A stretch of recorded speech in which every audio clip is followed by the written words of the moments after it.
Muy buenas amigos y amigos de la lengua de Einstein, ¿qué tal estáis? Hoy os traigo un vídeo en el que voy a hablar de estequiometría, ¿vale? Vamos a ver cómo se resuelve un problema de estequiometría sencillo, la versión más básica que os pueden poner, que es con un dato. ¿Qué significa un dato? Bueno, pues un dato es cualquier dato, valga la redundancia, que podamos convertir en moles, ¿vale? Entonces, de acuerdo con lo que vimos en el vídeo de conversión de gramo-mol, mol-molécula, todo esto, un dato sería, por ejemplo, una cantidad en gramos, sería un volumen de un gas en unas determinadas condiciones de presión y temperatura, por ejemplo. ¿Qué no sería un dato? Pues, por ejemplo, una molaridad solo, porque con una molaridad nosotros no podemos pasar de mol litro a mol sin un volumen, pero sí sería un dato, una molaridad y un volumen, por ejemplo, ¿vale? Entonces, recapitulando, puede ser dato o una cantidad de moles directamente o un volumen de un gas en unas determinadas condiciones de presión y temperatura o un volumen y una molaridad para una disolución, ¿vale? Esas tres variables pueden ser datos del problema, ¿vale? Entonces, bueno, una vez tenemos identificado nuestro dato, que puede estar tanto en el lado izquierdo como en el lado derecho de la reacción, acordaos que el lado izquierdo de la reacción se llama el lado de los reactivos, ¿vale? Y el lado derecho se llama el lado de los productos, que es lo que se forma. Una vez tenemos identificado nuestro dato, lo primero que tenemos que hacer, bueno, antes de nada, esto es un paso preliminar, en realidad es ajustar la reacción, ¿vale? ¿Qué es ajustar la reacción? Bueno, pues hacer que haya el mismo número de átomos de un tipo que de un lado que de otro, ¿vale? Tanto en el lado izquierdo como en el lado derecho.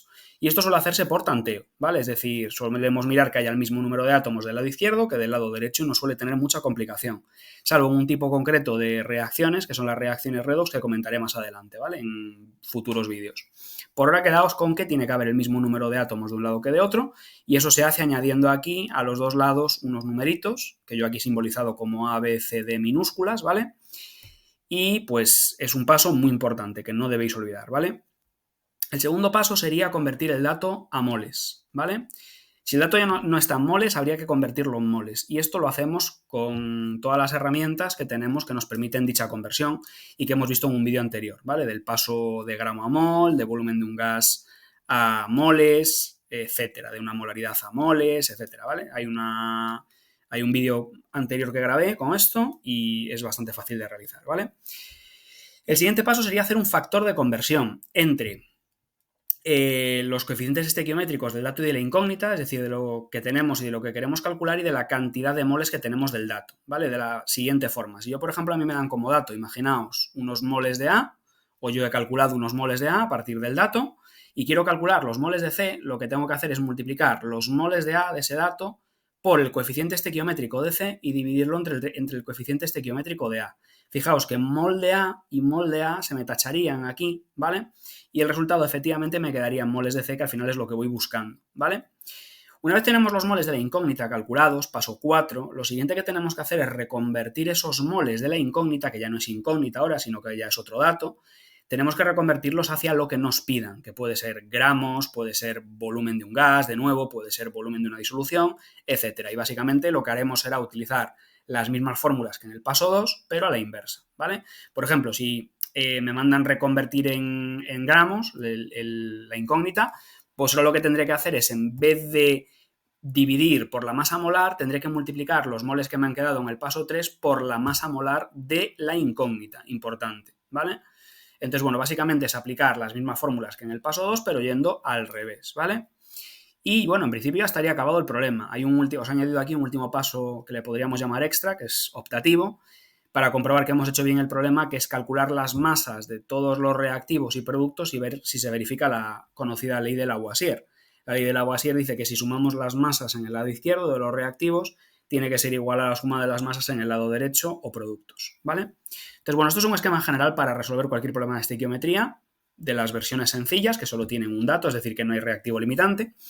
Y bueno, para aterrizar todo esto un poco, porque claro, contado así en abstracto, entiendo que puede, sobre todo para los que lo veis la primera vez, puede resultar un poco extraño, os he metido aquí un ejemplo de problema, ¿vale? Por ejemplo, para la siguiente reacción, zinc más ácido clorhídrico para dar cloruro de zinc e hidrógeno molecular, se nos pide calcular el volumen de disolución de ácido clorhídrico 2 molar necesario para reaccionar con el zinc, con 150 gramos en concreto, que sería nuestro dato, la masa en gramos de cloruro de zinc que se producirá tras la reacción y el volumen de hidrógeno gaseoso que se desprenderá tras la reacción en condiciones normales. Y nos dan como dato, pues como veis, las masas atómicas del zinc y del cloro, que son realmente lo que nosotros necesitamos, ¿no?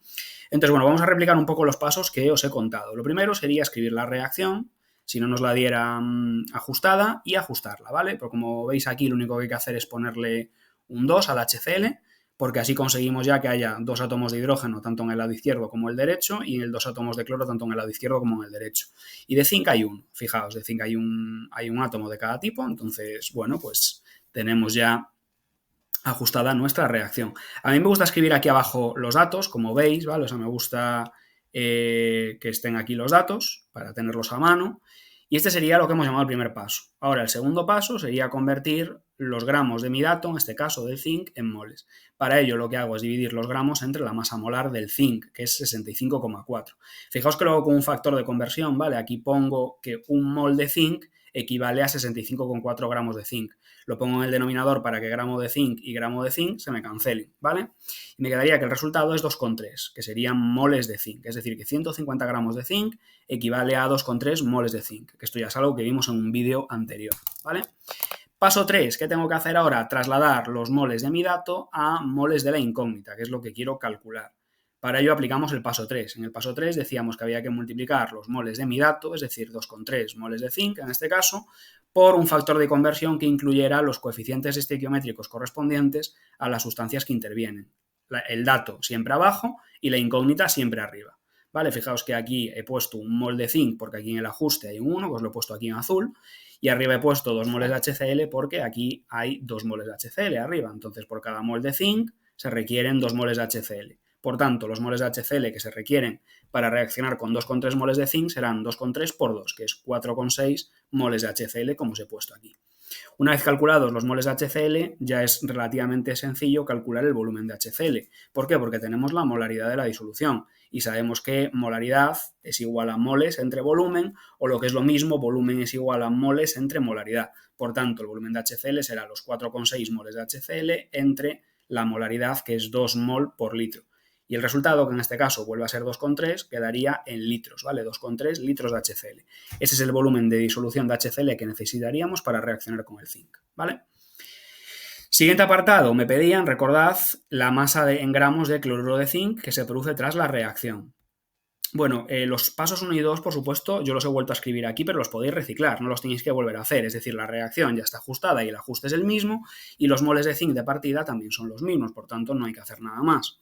Entonces, partimos ya desde que tenemos 2,3 moles de zinc y lo único que va a cambiar ahora es el factor de conversión del paso 3. ¿Por qué? Porque yo ahora lo que quiero es relacionar al zinc con el ZnCl2, ¿vale? Entonces, aunque aquí pongo 2,3 moles de zinc, fijaos que ahora el factor de conversión me cambia, porque por cada 1 mol de zinc que reacciona se me van a formar también 1 mol de ZnCl2. ¿Vale? Entonces, si hacemos esta operación, quedaría 2,3 moles de ZnCl2. Ya tendríamos los moles de ZnCl2 y ahora lo que tenemos que hacer básicamente es multiplicar esto por la masa molar del ZnCl2. Para sacar la masa molar del ZnCl2 nos vendríamos a los datos, buscaríamos las masas atómicas, para el zinc 65,4 y para el cloro 35,5 y simplemente las sumaríamos, ¿vale? Haríamos 65,4 más 2 por 35,5, porque hay 2 átomos de cloro en la molécula. Si esto lo multiplicáis, da 313 gramos aproximadamente, y aunque aquí no lo he puesto, serían evidentemente de cloruro de zinc o ZnCl2, ¿vale? Tercer y último apartado, volumen de hidrógeno gaseoso desprendido en condiciones normales. Bueno, pues es un gas. Como es un gas, me pueden pedir efectivamente un volumen también. De nuevo, volvemos a reciclar los pasos 1 y 2. ¿Por qué? Porque la reacción es la misma y los moles de partida, los moles pivote de zinc son también los mismos. Lo único que ahora va a cambiar de nuevo es el factor de conversión, porque aquí vamos a tener que partimos de 2,3 moles de zinc, pero ahora resulta que por cada mol de zinc reacciona también un mol de H2, igual que antes. Entonces se formarán 2,3 moles de H2 tras la reacción, ¿vale? Entonces, ahora lo que cambia es que para calcular el volumen de este gas tenemos que aplicar la ecuación de los gases. Tenemos que despejar V en la famosa ecuación P por V igual a NRT que ya comenté en un vídeo anterior. Por tanto, ya V será NRT partido por P.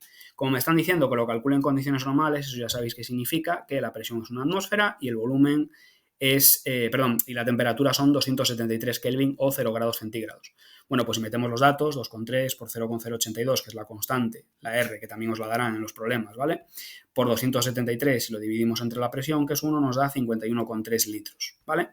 Bueno, eso es todo por este vídeo. Espero que os haya gustado, que os haya sido útil y quedaos con este esquema de cómo calcular cualquier problema de estequiometría sencillo con un solo dato y que no tiene reactivo limitante. En próximos vídeos complicaremos esto un poquito más e incluiremos dos cosas. Incluiremos problemas con reactivo limitante, que son un poquito más largos, en los que tenemos dos datos, ¿vale? Y incluiremos también conceptos como la riqueza y el rendimiento. Así que nada, si os ha gustado, ya sabéis, dejadme un buen like, suscribíos al canal y nos vemos en próximos vídeos. Un abrazo, chicos.